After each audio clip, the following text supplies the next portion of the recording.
living room was glowing softly with golden lights, the fireplace crackling in the background.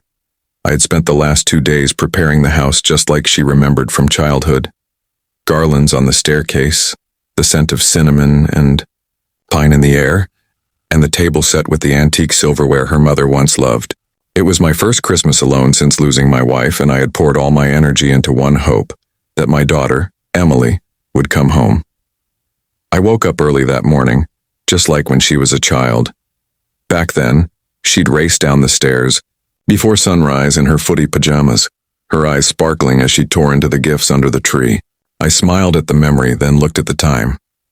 8:15 a.m. No message yet. Still, I wasn't worried. I figured she was packing, or maybe caught in traffic with Jake, her husband. She had promised that they'd be here by noon. "It'll be good to be with you this year, Dad," she had said just a week ago.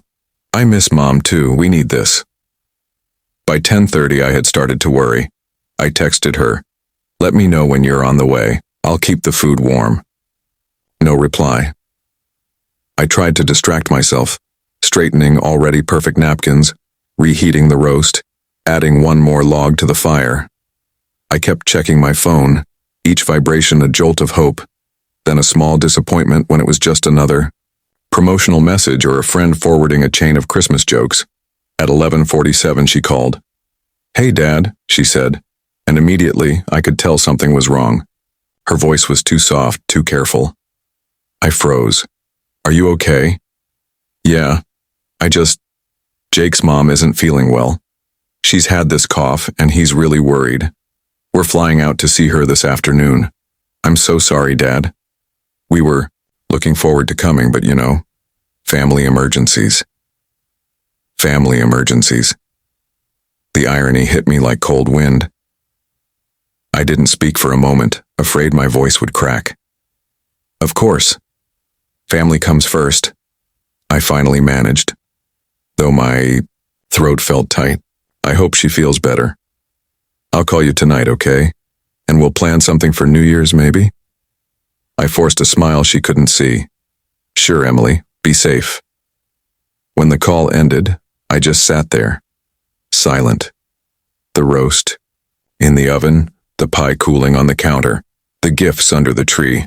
All of it felt suddenly ridiculous. I had spent weeks making this place warm and inviting for her, reaching back through old grief to make a little joy, and she had chosen not to come. I didn't cry. I wasn't angry, at least not yet. I was just empty, like someone had blown out the last candle in the room. I turned off the oven. I poured myself a glass of wine even though it was barely noon. And I sat alone at the table set for 3, me, her, and the ghost of a woman we both still missed. The only sound in the room was the soft tick of the old grandfather clock and the occasional hiss from the fire. Merry Christmas. It had been 3 days since the quietest Christmas of my life. Emily hadn't called on Christmas night like she said she would. No text, no explanation. I told myself she was just tired, maybe overwhelmed with Jake's mother. I tried not to overthink it. But the silence was heavy, like the pause after a slammed door. On the 28th of December, I sat by the window with a cup of black coffee, watching snow fall quietly over the street. The sky was gray, the air thick with stillness. I scrolled through my phone absently, checking emails, avoiding the camera roll where her unopened gifts still sat in colorful wrapping. That's when my phone buzzed. A message from my friend Carol. "Thought, I just saw Emily and Jake on someone's Instagram story from Hawaii. Isn't she supposed to be at her Emil's place?" My heart skipped.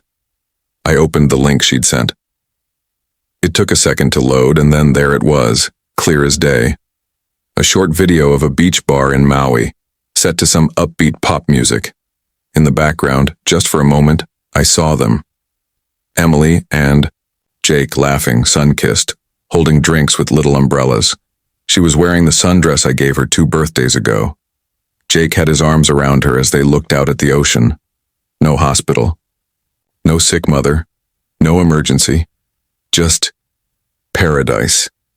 Just them. I stared at the screen for a long time, the way someone might stare at a fire they didn't start, but still had to watch burn everything down. It wasn't just the lie. It was the choice. She had chosen to lie to me. To avoid the discomfort of telling her father, we'd rather go on vacation than spend Christmas with you. And somehow, pretending her mother-in-law was sick had seemed kinder to her, more acceptable, more convenient. I put the phone down slowly. I couldn't look at the photo again. In that one glimpse of them on that beach, she had erased everything I thought we still had. I didn't react right away. I didn't call her, didn't ask questions. What was there to say that wouldn't come out sounding bitter or broken? I walked to the mantel, where the last Christmas card she had written, me sat next to the framed photo of her as a child. Her words echoed in my mind. No matter how far life takes me, I'll always come home to you. I thought about calling her, telling her how much it hurt, how I'd stayed up all night hoping for her message. But no, she had made her choice. Would make mine. I picked up my phone and wrote one line. Not cruel, not angry, just true. Hope Hawaii is warmer than the love you left behind. I hit send. No emojis, no follow-up, just silence. I imagined her reading it, sitting under palm trees, drink in hand, the breeze rustling her hair. I imagined the moment it reached her, how her stomach might twist, how her smile might fade. I didn't need a reply. I didn't even need an apology yet. I just needed her to feel it, to know that I saw her, and that I was done pretending it didn't hurt.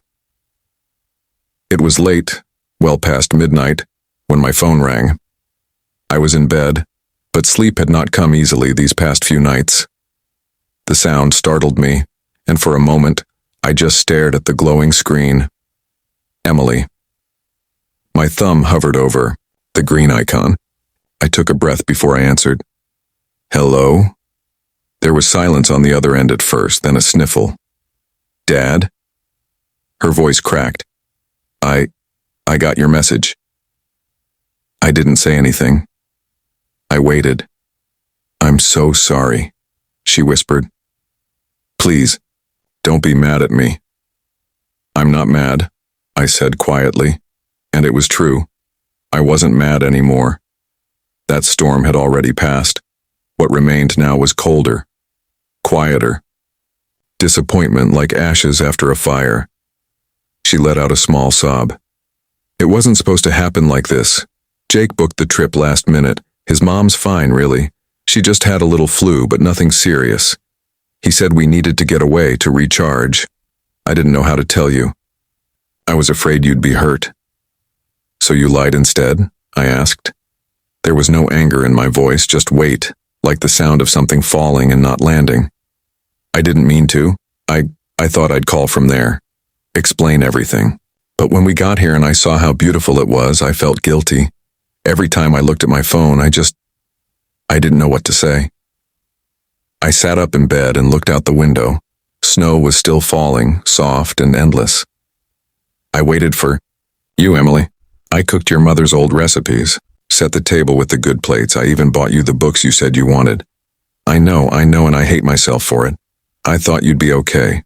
I thought maybe next time. There shouldn't have needed to be a next time, I said gently. Not for Christmas, not for us. She was sobbing now quietly. I'm so sorry, Dad, I messed up. I chose wrong. I never meant to hurt you. I know, I said, and I meant it. But you still did. We sat in silence for a while. She cried. I listened. Somewhere, I think we both realized that something had shifted between us.